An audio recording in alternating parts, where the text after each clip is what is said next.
Is it time? Is it? Good evening. I will now call to order the Chesterfield Township Planning Commission meeting on February 20th, 2024. I will call the roll. Paul Miller is here. Rick LaBelle. Here. Scott Demink. Here. Mr. Leonard. Here. Mr. Renault is excused. Mr. Jaworski. Here. Mr. Klanowski. Here. Mr. Carr. Here. Mr. Brokart. Here. All is here. Please stand for the Pledge of Allegiance. I pledge allegiance to the flag of the United States of America and to the republic for which it stands, one nation, under God, indivisible, with liberty and justice for all.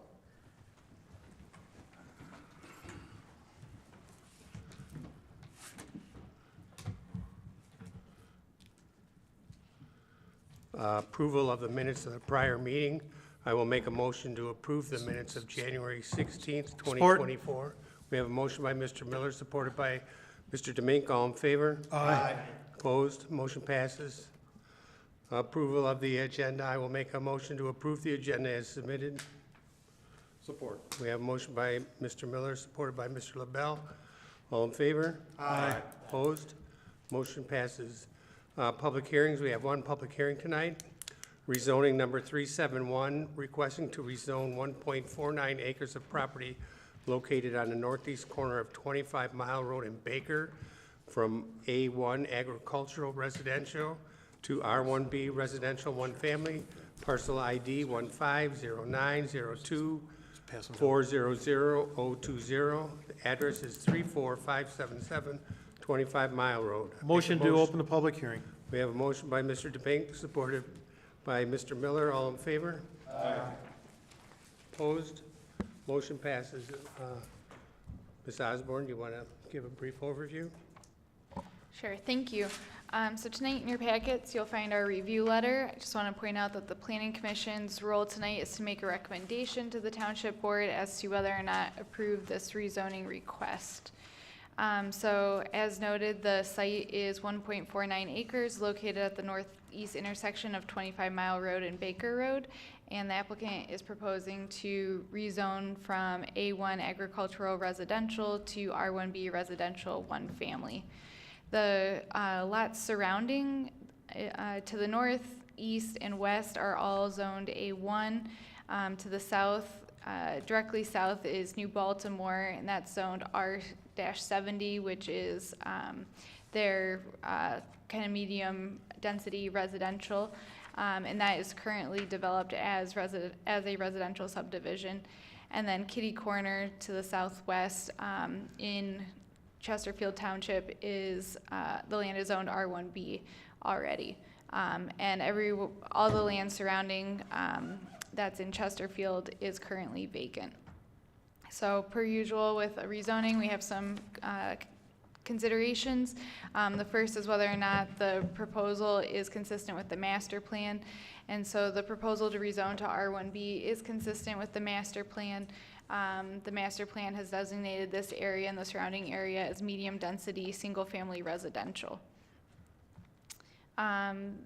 We also look at the impact that the rezoning would have on public services, utilities, and natural features. So we've noted that sewer is available to the site, the road has already been improved, and there is a water main that runs along 25 Mile Road. As you can see in the map on the top of page 4, there is some wetlands on the site, and the southwest corner has some hydric soils, but not very much. The applicant has not noted that the property can't be developed as A1, and that's something the Planning Commission could ask about if they are curious.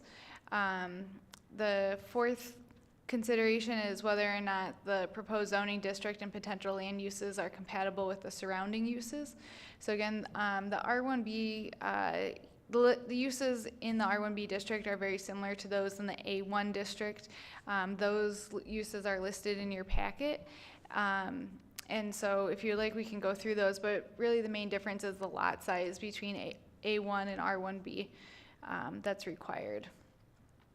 Consideration 5 looks at thoroughfares. 25-mile road and Baker Road are both classified as an arterial road with a 120-foot right-of-way in the master plan.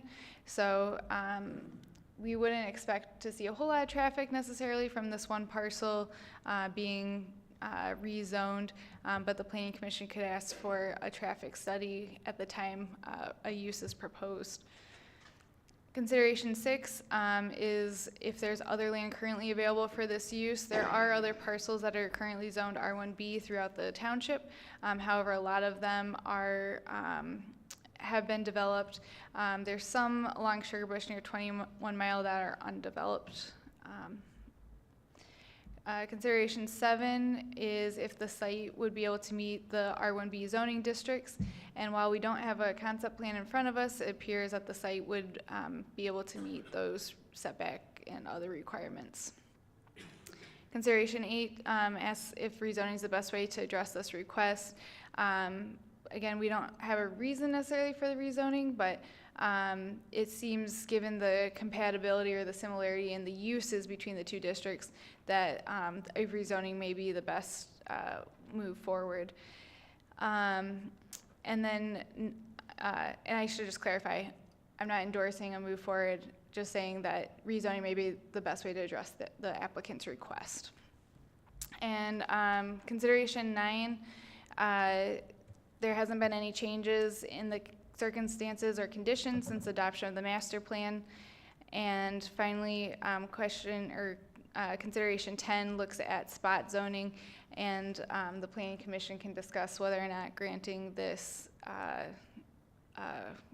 request would be a spot zone and give undue benefit to the owner. I'm happy to answer questions if you have any. Thank you. The applicant, please state your name for the record. And Hi, how you doing? Thank you for entertaining my application. My name is Keith Plank. I'm the owner of the property. I have it deeded in one of my LLCs. I've owned the property since 1995, actually, and have just held it till this time. Jonathan, did you pass out that? I put together just a 2-page. Did you? Okay, great. Yeah, it wasn't in your packet, but No, it was provided tonight, so it's been passed out. So the conception, the front page is kind of what the long-term plan is, and that would be the size of the lots that I would need the R1B zoning to be able to make them parcels. They're all 14,300 feet or 400 feet and larger. And if you looked at the second page, the adjoining properties that are also R1B, the standard is 9,000 square feet. Kitty corner, that's what's putting on there. So what my proposal is, I'll have lots that are 40% bigger than those kitty corner from me. And the ones across the street in New Baltimore are smaller density as well, or larger density, I should say, as well. So other than that, it does show where my corner piece is in yellow, sits with those. Also, I want to point out, which I think the young lady did a good job, is this is all falls within the master plan. All of Section 1 and all of Section 2 is medium to high density residential, and this would fall right in there for the medium density residential. thank you. Anybody like to speak? Ms. Hartman? If not, I'll make a motion to close the public hearing. Support. We have a motion by Mr. Miller, supported by Mr. Leonard. All in favor? Aye. Opposed? If I'll bring it back to the board, Mr. DeBink? I'll defer as to this point. Mr. Brokart? I'm okay, thank you. Mr. Carr? We're only looking at the corner lot, right? We're not looking at all 4 lots, right? Just a corner lot. Okay. No, I think that, I don't think it's spot zoning. I think that it fits well within that area. And agricultural, versus residential is very similar in nature. So personally, I don't have any issue with that corner lot. Thank you. Mr. Jaworski? Nothing for me, no issues. Mr. Klonowski? Yeah, I'm familiar with that piece, and there is no wetland in that piece. It's high in that spot, so Okay, thank you. Mr. Leonard? Yeah, I have no problems with it. They're nice-sized lots, actually, so I think it'll be a nice addition to the area. Mr. LaBelle? I have no comments. Thank you. I have no comment. The only comment I had was about the wetland, and if it's not there, then I'm good. With that, I'd like to make a motion Okay? regarding case 371, parcel ID number 150902400020. I'd like to make a motion to recommend to the Township Board approval for rezoning from A1 to R1B. I believe the R1B rezoning is consistent with the master plan. It's also very compatible with the surrounding area. The master plan future use actually calls for single-family home or family housing. The crossroads can handle the traffic. They're already classified as arterial. I also think the upgraded infrastructure, the recent upgraded infrastructure and the ongoing infrastructure supports this rezoning to R1B. Support. We have a motion by Mr. Brokart, supported by Mr. Klinowski. All in favor? Aye. Opposed? Motion passes. Good, thanks. Reviews, our Secretary Rick will do the ones we can do in a timely manner. Thank you, Mr. Chairman. Item A is Ultimate Framing Company, LLC. The site plan is 2023-15. The applicant has asked us to extend his postponement of coming in front of us, so I'll make a motion to postpone making a decision on this agenda item for up to 6 more meetings. Support. We have a motion by Mr. LaBelle, supported by Mr. Demake. All in favor? Aye. Motion passes. Item B is 49775 Leona Drive, LLC, site plan 2023-19. It's in the M1 district. It's 0.464 acres west of Gratiot between 22 and 23 Mile Road. The parcel ID is 15-09-19-402-023. The address is 49755 Leona Drive. If you recall, back on 11/21, the applicant came in front of us and asked us to approve the site only, the parking lot area only, so he can get it going before the weather turned. And well, the winter we've had, it really doesn't make any difference this year anyway, but we did allow that. So the applicant is back in front of us this evening to finish his site plan approval. I'm going to defer to Jonathan, if Jonathan can give us a quick rundown of what's going on. Thank you. You pretty much summarized it all. It was left outstanding at the previous meeting for the facade materials, because they did propose to switch the entrance to the building where the parking lot addition was going. So the commission had some feedback on the building materials that they wanted addressed. So they've now submitted a final plan with some building material details. So the planning commission needs to decide if that's acceptable to them.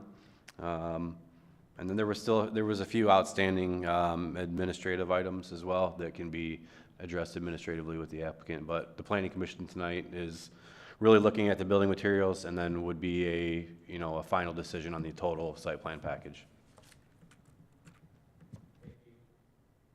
Any comments by the commission, Mr. Demake? No. Mr. Brokart? I'm okay, thank you. Mr. Carr? Yes, I did have some, overall, I'm fine with the use, I'm fine with, but my only concern is just with the elevations and the aesthetics. I don't,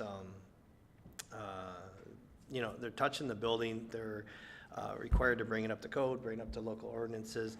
And I remember expressing this last time I was here in regards to, the expectation of bringing the exterior up to, at least some minimal standards. I understand they're trying to minimize their investment, but it's, in particular, the elevation that's on the parking lot side. I mean, I don't quite get the split materials. I think that the exterior needs to be cleaned up a little bit, or at least have some uniformity. Right now, you have 4 elevations, and all 4 are different. I just don't think it's I don't think it's, you know, the right fit. I think you should take a look at that. I remember giving some some alternatives the last time we were here. You know, I understand the back that's on the west side, you know, that's fine, nobody sees that. And I'm sure you're, on the north side, you're like, hey, well, that's the back of the building where, you know, just employees are entering. And again, I guess I can be flexible there, but in the front and on the, you know, where the public is looking, I think that those elevations should be uniform and aesthetically pleasing. So I just think that needs to just be looked at and addressed in just a more professional manner. And then the only other question I had, and I didn't have time to research the cannabis ordinance. I mean, I remember, you know, obviously we did it together, but I thought there was a certain percentage of glass that had to be on the front elevation of cannabis facilities, and I didn't think that this met that requirement. But again, I didn't have a chance to deep dive into that one, but that was another thing I wanted to bring up. Because I remember talking about the glazing with the last one that came in back in October, and we had them increase their glass square footage.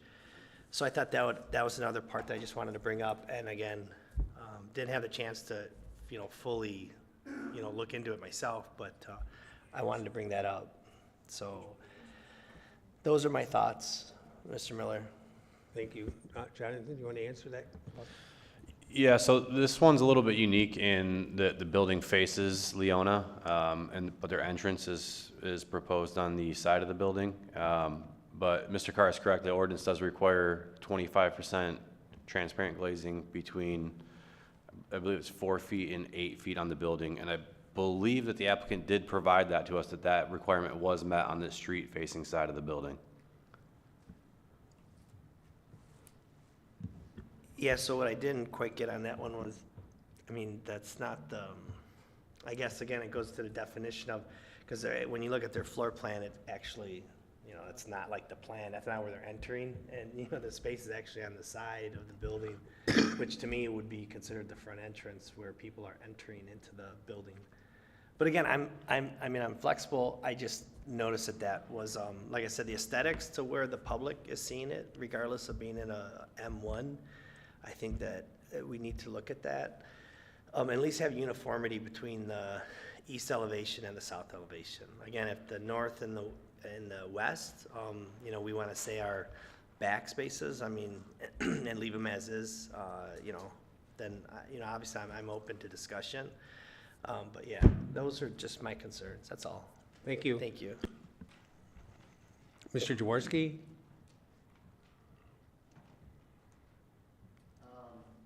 Looking at the glass, and that's the street frontage, those 2 windows is 25%? Mr. Chairman, so it's not 25% of the entire facade, it's 25% of the area from 4 feet to 8 feet above grade. So 25% of that area. So they meet that? I don't know if it's on these elevations, but they did provide elevations before that did show that requirement was met.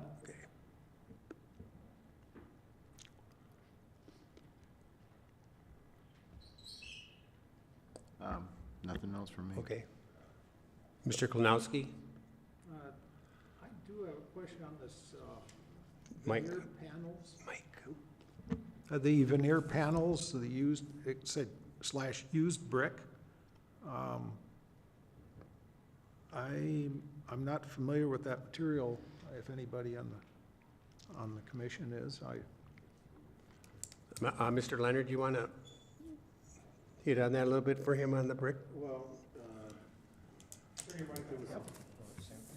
There was a conversation between Rick and I about that face brick is better than it used to be years ago. And Rick had mentioned that this is more of a commercial grade. It's 1.25 inches thick. I thought Would I'd you mind heard, stepping up to the podium and answering yeah, I this thought there question, was please? gonna be a sample of the product that we would be able to see. That doesn't look like a sample.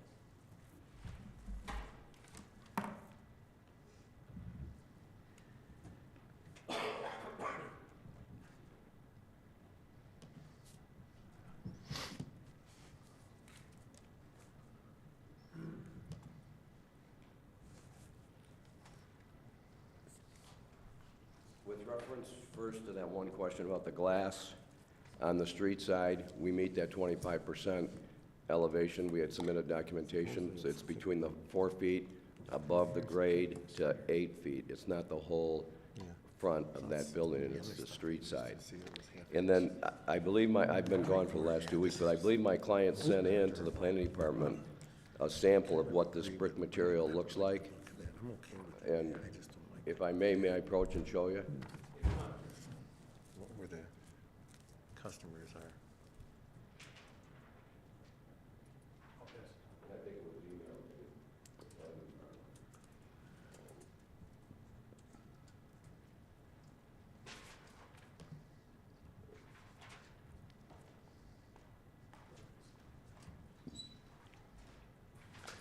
I was just looking at some information on Mr. Klonowski's iPad, and it says it's 1.25 inches thick. But it would have been nice to have a sample to look at, but I guess that's not gonna happen. Yeah, we saw that. Yeah. Want to see it? Mr. Chairman, can I address the applicant? Sure. Quick. Looking at this, this product, Compstone product, which one are you using? Are you using the DP 2400, the DP 2406, or the UL 2600? Which product are you using? Oh, one's a 5/8. See that point? That's a 5/8. All the way down there. Right. This one's 3/4. See, that's the stuff I was talking about. that Yep. it's thickness. Oops. Which one of those four? Two of them are thin and one's 1.25 inches. One's 3/4. Which product are we gonna use?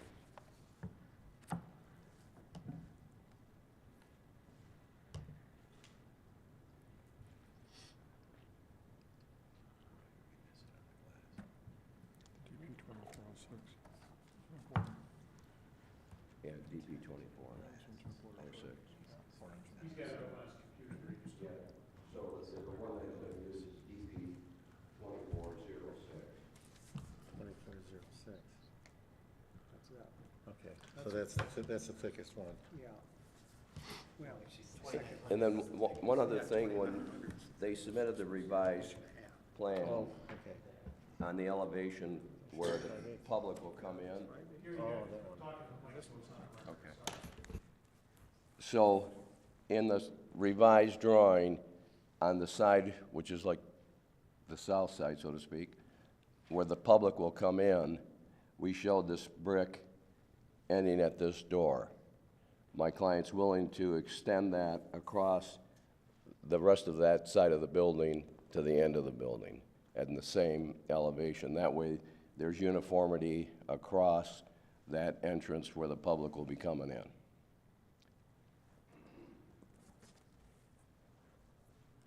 And we modified the site plan with reference to the landscaping and changed the lights and got them out of those islands where there was gonna be trees and a light pole.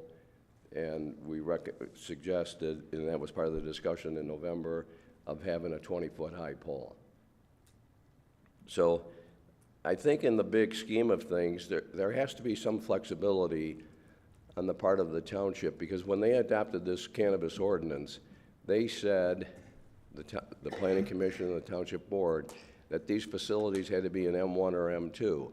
Well, given the current configuration of those parcels in the township, there's limited places where these facilities can go. And this is an existing building. Leona Drive and DeHunt Drive, those are some of the older industrial parks in Chesterfield. If you drive down there, 80% of those buildings have some brick on the street side, and the rest are either painted, including block and siding. So they've repainted the building. In our revised site plan, we've gone to the road department and gotten approval from there as to our driveway approach and the storm sewer. The first submission, the road commission wanted a second manhole near the driveway entrance, and we put that on the plan. So we would ask that you approve this submission with the understanding that on that south side, that brick material, 2406, would be extended that entire length of the side of the building where that goes. Oh, you're gonna use 2400? May I ask what, you're gonna extend the wood brick, but are you gonna extend the wood grain pattern siding as well so that the entire thing's uniform? Or are you just talking about extending the faux brick? Well, the other thing, you have an existing building. This material is basically mortared in place on the existing building.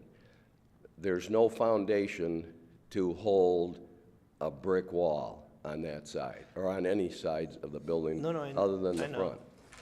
All I'm saying is, right now on the south side, you got the faux brick that is at 2'6" high, and it stops at the middle of the building. And you just said, we're willing to extend that all the way to the west. What I'm asking is, that wood grain pattern steel siding that's above it, are you going to also extend that for the whole length of the south side so that it's a uniform elevation? Yes. Yeah, Okay, that's what I was asking. Okay. Yeah, this part here, that's what you're Yeah, asking, you're just gonna extending to extend the whole back. thing. So the whole thing goes Okay. uniform all the way down. Got it. It was supposed to have been like that. Okay. It was just an error on the architect's part.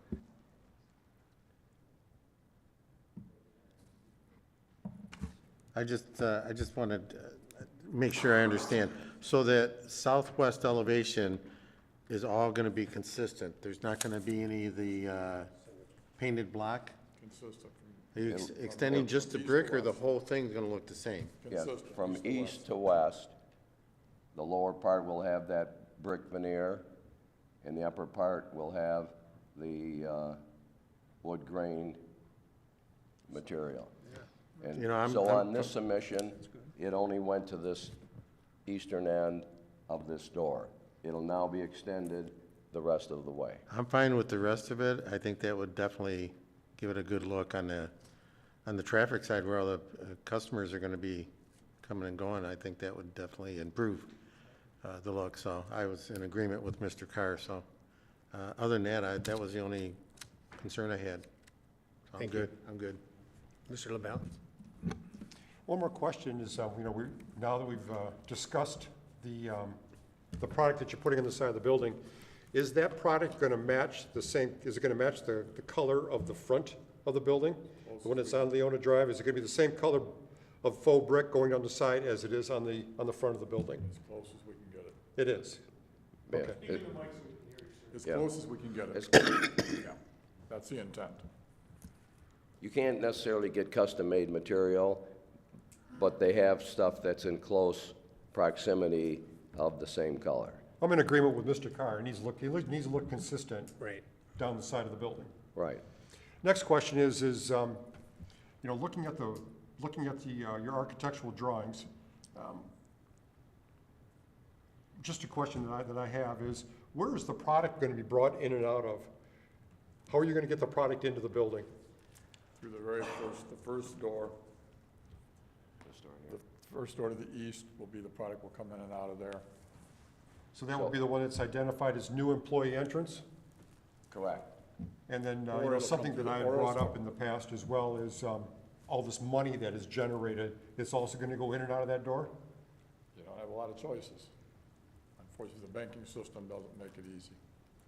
They'll probably go out the front door, as inconspicuous as it can possibly be, away from the people as much as possible.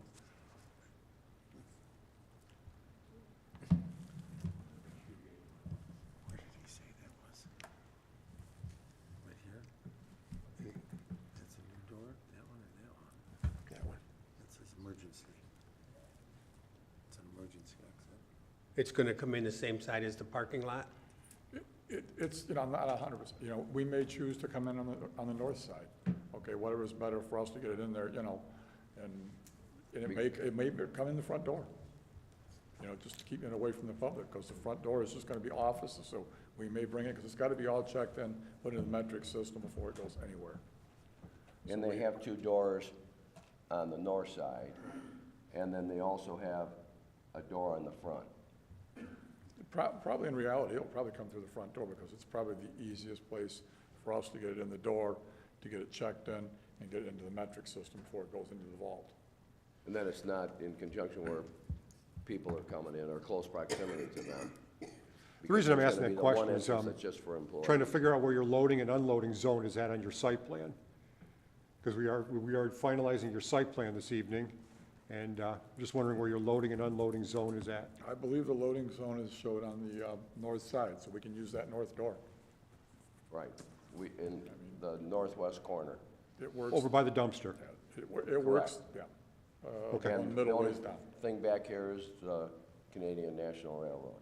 With relation to the, site circulation, loading zones, things of that nature, that was the reasoning for my question. Well, that's all I have, Mr. Chairman. Thank you. Thank you. So, anybody would like to make a motion?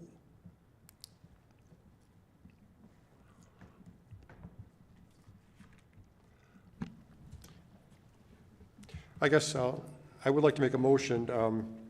There's a couple of outstanding items that aren't on the drawings, and I want to make sure that Jonathan is okay with handling them administratively.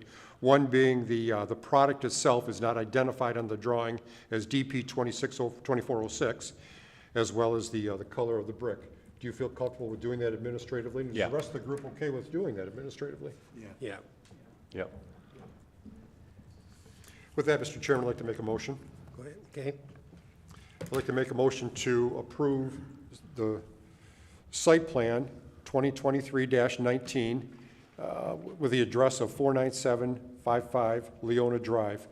As part of my motion, administratively, there are still a couple of administrative items that the planning department has to take care of, as well as ours now with the product description of the faux brick panels being DP 2406, as well as the color of the new product matching the front of the building.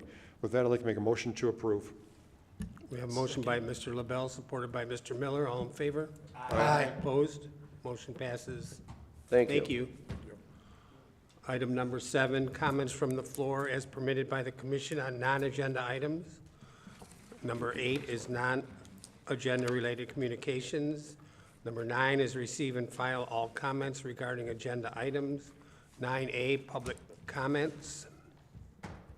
10, committee reports, ordinance amendments, board liaison reports, reviews, and discussions from members of the commission, consultants, and township employees.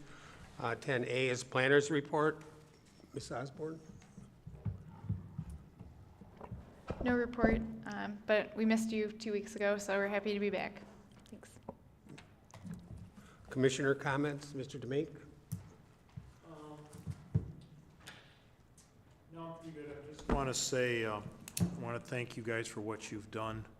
I don't know if any of you guys saw a couple of the last board meetings. Some comments were made on some issues that we decided here at the board level.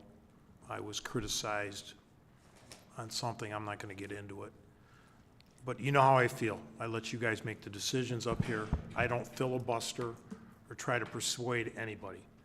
You guys are all well-educated. Everybody's got their own special technique or their own specialty in their field. Architects, engineers, electricians, all that. And I think that's what makes this a great planning commission, because they have a wide variety of people up here, a wide variety of expertise in certain areas. But at no time, and you guys have been with me going, this is our 4th year up here, have I ever tried to influence you on any decision. I let you guys make the decision. You guys can outvote me anytime you want, and you know that. And you know what's happened some prior times, but at no time have I ever tried to influence the members of this board or try to influence the public by having Jonathan read what is allowed and what is not allowed. He's the expert on that. He's got it all there. So I just wanted to state that for the record. Thank you. Thank you. Mr. Brokart? I'm all set tonight, thank you. Mr. Carr? Actually, I was gonna comment on that. I was reading, I was not aware of it, but I was reading The Voice, and I saw that, I think it's now the third time that the township board, trumped something that we had recommended. It was disappointing, again. I don't know why I was disappointed a third time after it happens once or twice. You kind of get used to it, I guess, now, but I thought the last one that we all approved unanimously for that site off of Cotton Road, I thought was actually a really good fit.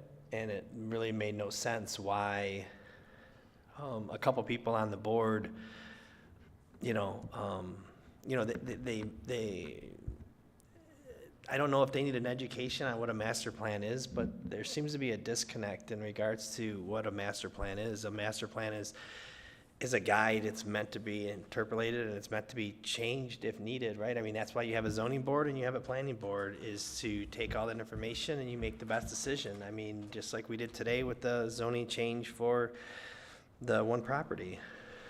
That was that was a good fit. I mean, is it the perfect fit? I mean, but it was a good fit.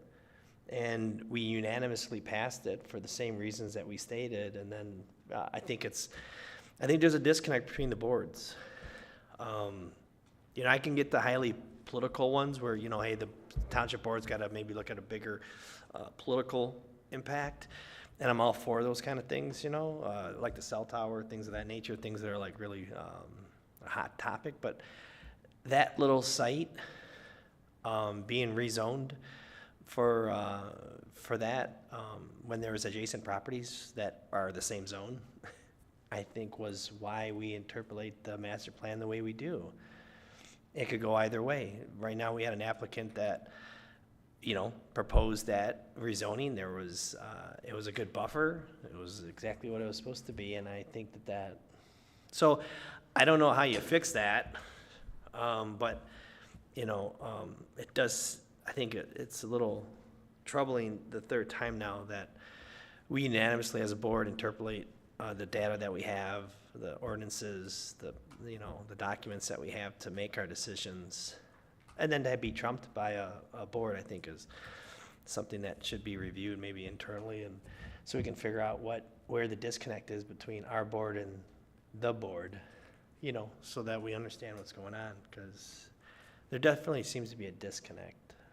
So that's my thoughts. I mean, we'll keep doing our thing, and I do think we do a good job as a board. I think we have a really diverse background with everybody. I know I've enjoyed being on the boards. I think it's like 8-9 years now between zoning and here, and I've enjoyed it. But I would like to see the two boards maybe come together and figure out where the disconnect is on some of these things, but that's my thoughts. Thank you. Mr. Jaworski? I think there's a disconnect with society nowadays that nobody can have a healthy debate and everybody just airs their dirty laundry during these meetings and in the newspaper. And unfortunately, the only way we're going to solve today's issues in the bigger picture is just if everybody comes together and just talks. Other than that, glad to see the daylight is getting longer. Mr. Klinowski? Nothing from me. Mr. Leonard? Yeah, just briefly, I agree with everything that's been said. We do bounce off each other because there is a lot of diversity up here. We go to Jonathan for input, we go to Giffords for their input, and we go to the attorney, Mr. Siebert, for his input from time to time. I think that's a healthy thing to do instead of taking a position for whatever reason and just running with it. I think we struggle with these things sometimes to make the right decision, and we don't always agree with each other, but I think we do make some pretty good decisions. So, and Mr. Demink, he really doesn't, he's helpful more than anything. He doesn't jump in and, put his will out there for us to go along with it. So I think there's a lot of respect on our board, and I'm glad that we have that, and I'm glad to be a part of it. Thank you. Mr. LaBelle? Looking for volunteers for pre-planning? Mr. Leonard? Carl and Rich? Okay. Okay. Number 11 is adjournment. I will make a motion to adjourn at 7:41. Support. We have a motion by Mr. Miller, supported by Mr. Jaworski. All in favor?